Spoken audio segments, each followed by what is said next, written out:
Hello and welcome. In today's video we're going to cast a giant bubble in resin. And this will not be just any ordinary bubble, but one formed from mica powder. And how do you form a bubble from mica powder, and what will it look like when you cast it in resin? Well, stick around to find out.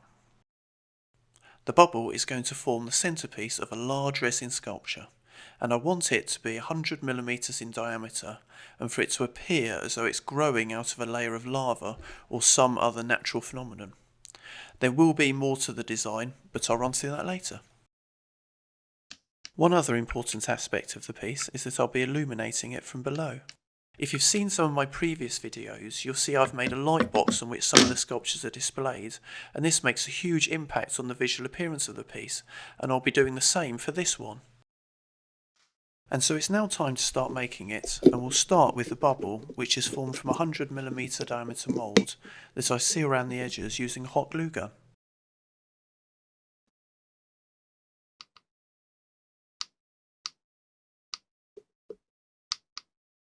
Now you may be wondering how this will lead to forming a bubble, and the answer is by using a technique that I've developed.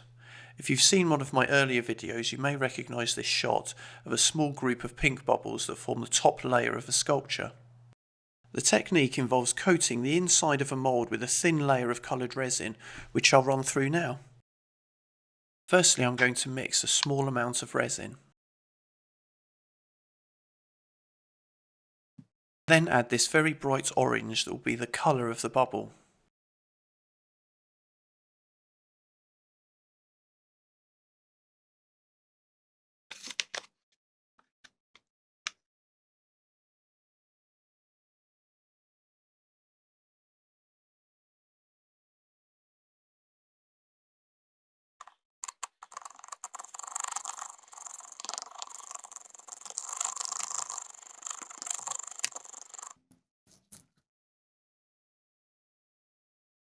I then simply pour the coloured resin into the mould, fully coating the inside, and then pour out any excess.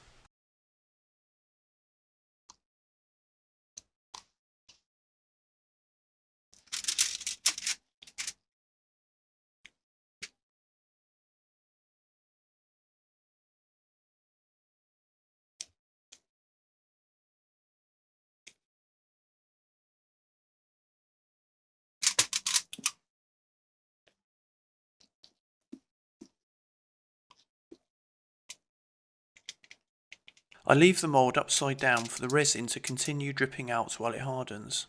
I do this as otherwise it will pool in one portion of the mould, which I don't want.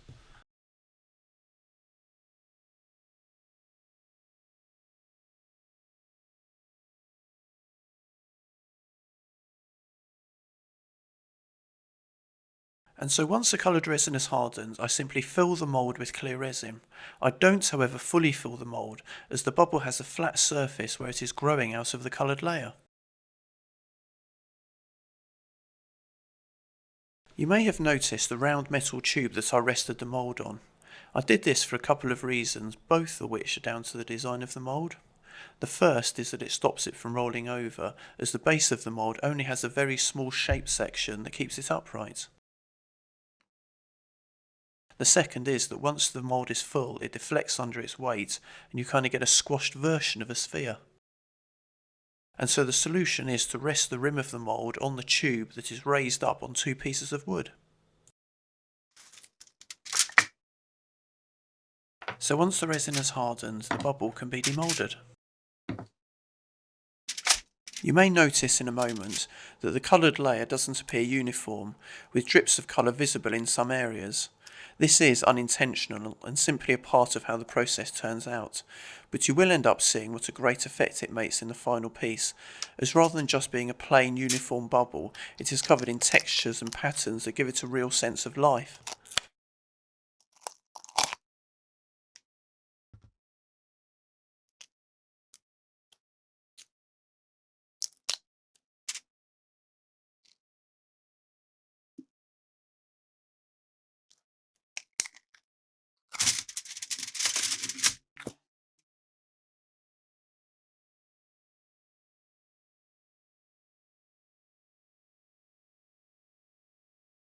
And so we're now ready to make a start on the main piece. This mould I've made off camera from timber boards wrapped in aluminium foil that are fixed together with screws, and I'm running a bead of resin down all edges to seal it.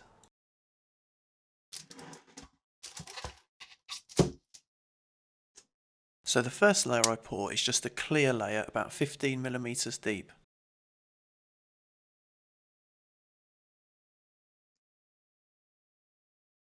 Once that's hardened, I pour the coloured layer the bubble will be growing from.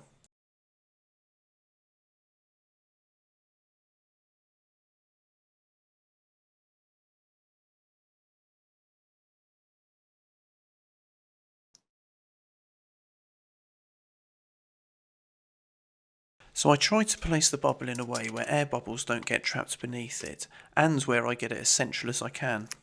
I also pour the remaining orange resin over the bubble to increase the thickness of the mica layer that's forming it.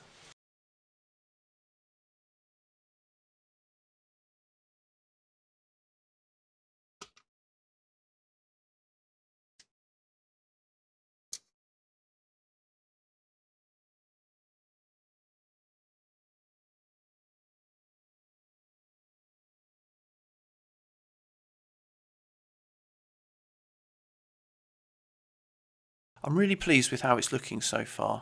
The colour is bright and rich, and the bubble looks great.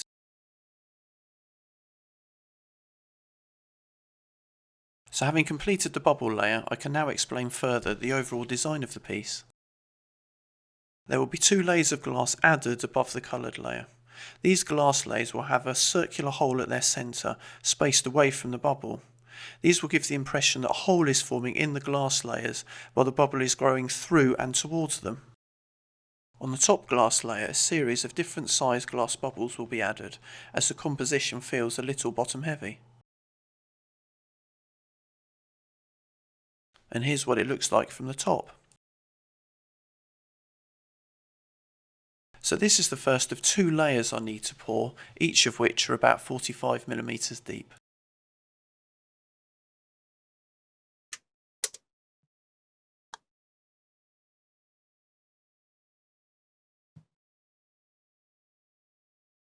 Once hardened, I pour a thin layer of resin over the previous layer. In this we are going to add a layer of glass granules.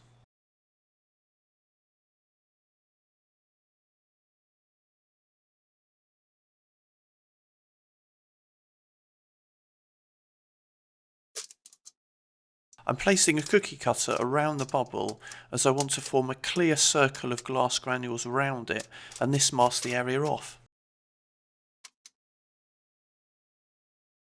These are the glass granules that I'll be adding. There are a couple of different sizes, but I'll be using the large grains on the right. As the mould is quite deep and the room to put my hands restricted, I'm dropping the granules through a tube to ensure I get them in the right place. They need to be located close to the cookie cutter so the circle of glass is clearly defined, but I also need to avoid getting too many near the edge of the mould, as they can cause problems when sanding and polishing the final piece. Once all the granules are applied, I remove the cookie cutter. It took me a little longer than expected, and the resin had started to go off, as you can probably see.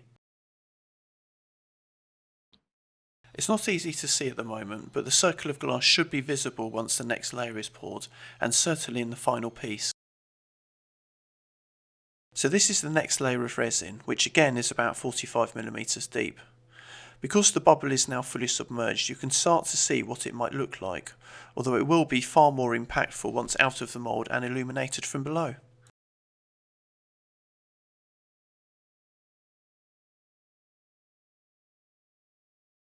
If you recall from the drawing, there will be a number of glass spheres on the top layer, and so we now need to make these, and they start with a spherical mould.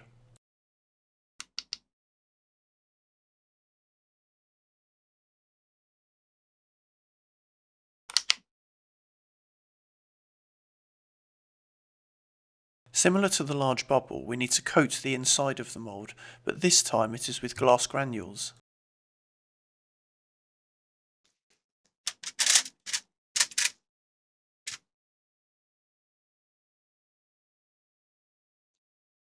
Here I'm removing the excess resin prior to adding the glass.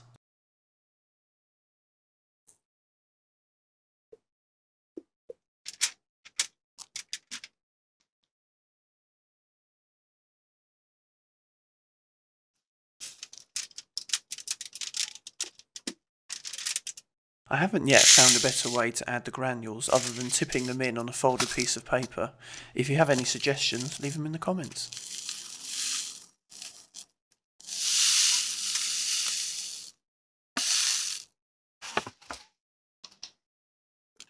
With glass granules added to the mould, I give it a shake to coat the inside, then tip any excess out.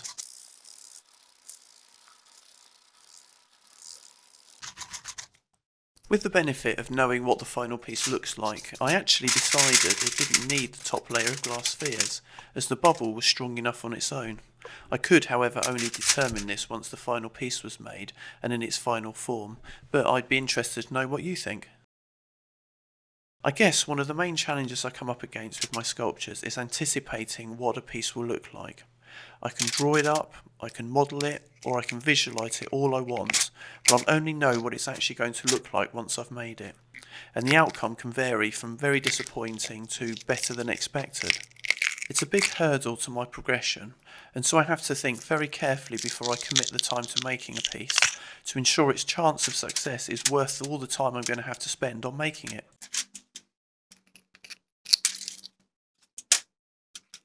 One problem I have with these glass balls is tidying up the base, which requires the excess granules being broken away. There is also a concave to the underside that requires filling with resin, otherwise air bubbles can be trapped under the ball when it is cast in its resin layer.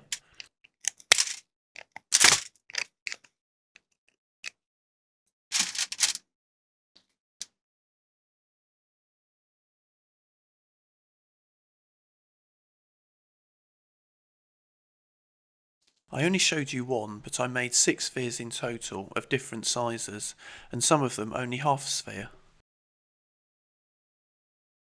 And with the remaining components made, all we have left to do is assemble the top layer, which we start by pouring a thin layer of resin.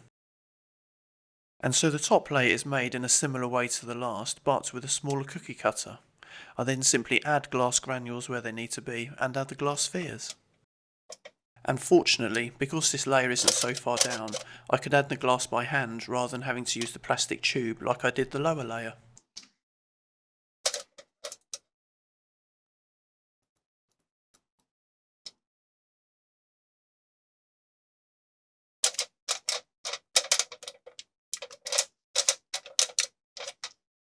So the bubble technique I've used for the large bubble came from an experiment I did with some leftover resin. I've previously coated moulds with thin layers of sand and other natural materials to form cool shapes, and the thought to coat a mould with just coloured mica was a logical progression from that. If I'm honest, I didn't think it would work very well or create a particularly cool effect, but I was very wrong and the test turned out really well. The technique works well for creating the appearance of coloured bubbles, but it also creates a kind of hologram effect too when other shapes are used. I actually have ideas for other sculptures that I'm hoping to get done this year. For the eagle-eyed among you, you'll have noticed that I've added a couple of plain glass marbles, which has helped the composition and will very much look like bubbles when cast in resin.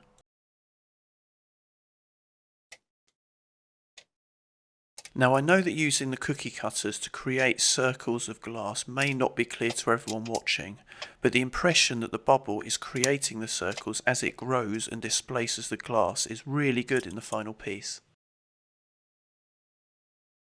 And with the top glass layer hardened and the final pour made, that is the casting complete.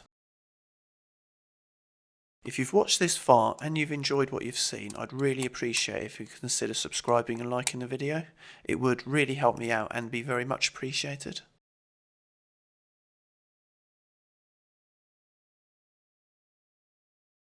And so a day later, the final layer has hardened and it's time to take it out of the mould. This is generally my favourite part of the process, depending on how well it's gone, and this casting has gone well with no issues along the way.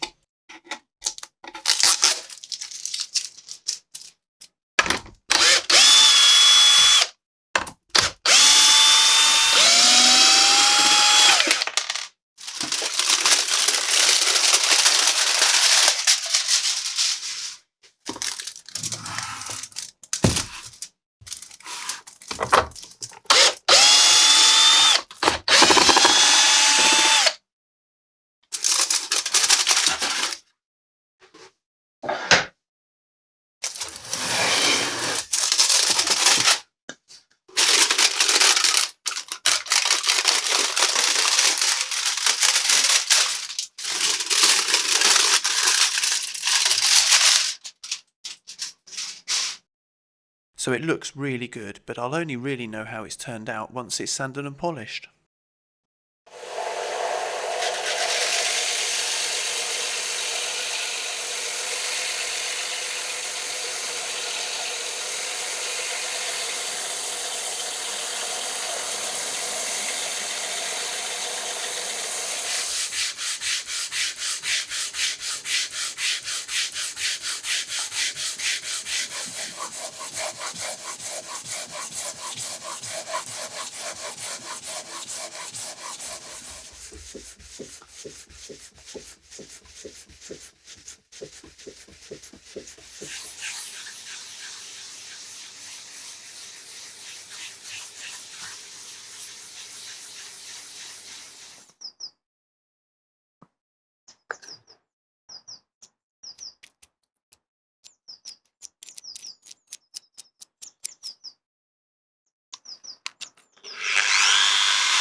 And so other than seeing the finished piece, that's all from me. I hope you like the final result, and I'd love to hear what you think down in the comments. Until then, see you next time.